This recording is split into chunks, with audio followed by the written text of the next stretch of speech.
of the things I've discovered in thinking about the spectrum of fifths is how it sort of sheds new light on a lot of very familiar things, including old tunes, old songs we've sung all our lives, and sort of what makes us feel a certain way as we sing them.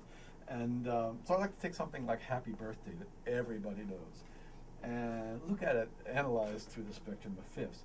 I'm going to transpose it to C major. That's a key that's actually kind of hard to sing in, but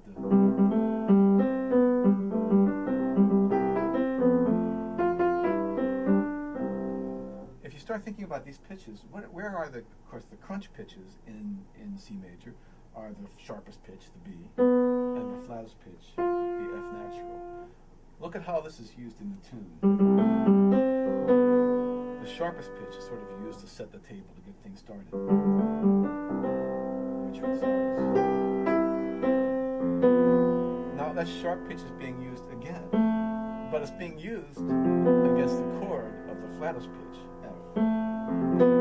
It gives us that wonderful dissonant tritone, and brightness and sharpness sort of colliding with each other. And that's when you sing the person's name. Birthday, dear John.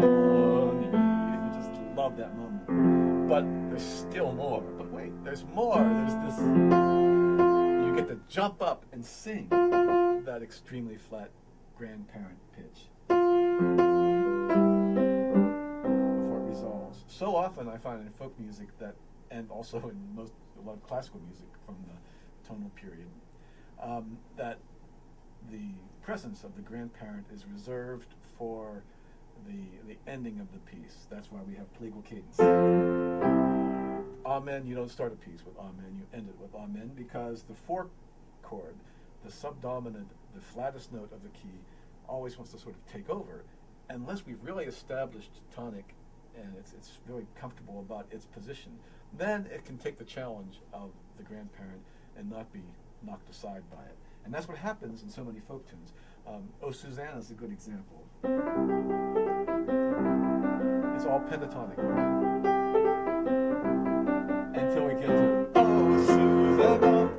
And there's that very flat F that gives us a sudden kick in the butt.